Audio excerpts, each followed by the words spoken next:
Well, the United Auto Workers strike is now entering day 4, and talks are set to continue with one of the big 3 automakers a little bit later on today. Yeah, that follows an unproductive weekend of negotiations, and now the impacts of the strike are beginning to be felt by those who haven't walked off the job. ABC's Justin Finch explains.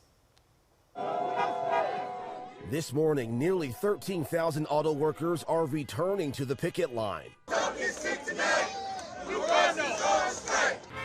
The United Auto Workers Union pressing ahead with this first ever simultaneous strike against Detroit's big 3 automakers. We're prepared to do whatever we have to do, so the membership is ready. The UAW says it held negotiations with General Motors and Ford over the weekend, reporting reasonably productive conversations with Ford. Chrysler and Jeep parent company Stellantis says it's raised its hourly wage offer by nearly 21%.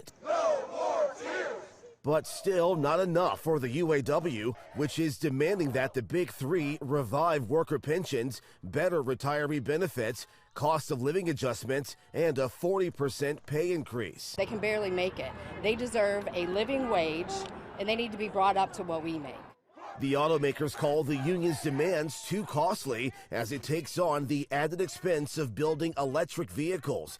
The strike spurring reaction from Republicans and Democrats. I'm somebody that believes in free enterprise. I think those are decisions that can be made by shareholders and creating pressure. If you work hard and play by the rules, you should be able to provide a comfortable living for yourself, for your family. Now at least 2 automakers announcing temporary layoffs for non-striking workers, some 2,000 at GM and some 600 at Ford. Justin Finch, ABC News, Washington.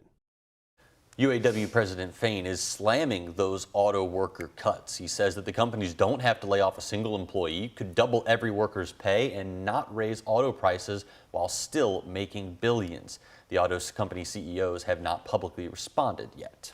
This morning, a man is facing murder charges after a deadly crash that killed a child. Kentucky State Police say a trooper tried to pull over 23-year-old Demetrius Walter on I-71 in Oldham County Saturday. He sped off, starting a chase. While all of that was happening, troopers realized Walter was driving a stolen car. KSP says Walter got off at the Crestwood exit and crashed into an SUV, killing a child riding inside.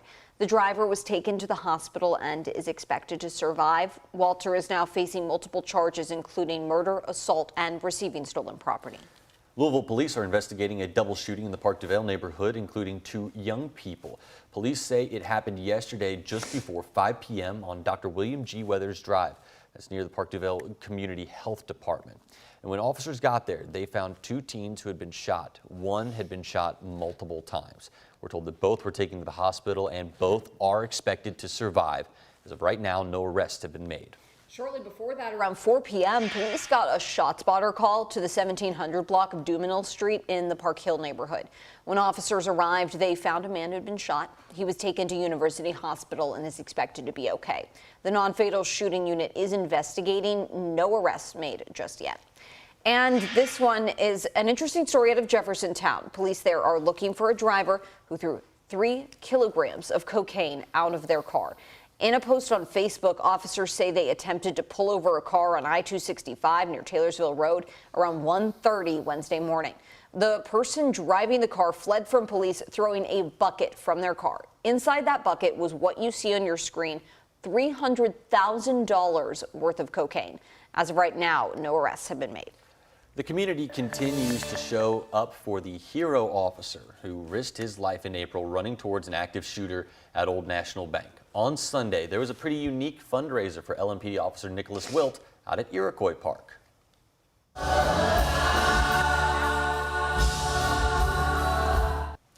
Wacky Radio celebrated its 65th anniversary with a benefit concert going towards Officer Wilt. Hundreds came out to show their support. Concert goers said the outpouring of love at the event was a testament to Wilt's impact, and they plan to cheer him on every step of his recovery. Officer Wilt is a hero in our eyes, and we're just happy to do our little part. I think it'll benefit him 100%. Officer Wilt was released from the hospital back at the end of July, and since then his doctors say he's made remarkable progress. The event raised more than $23,000, and all of that is going to go to Wilt and his family. Some pretty good news here, and a big heads up as well for Hardin County students and parents. Woodland Elementary will be open and in person today. Late last week, the school moved to remote learning because of structural damage that happened during an HVAC project. Overnight, the superintendent posted this video to Facebook saying the building is now safe for students and staff. She gave a look inside as well. She said a state building inspector surveyed the weekend work done by construction crews and gave the all clear.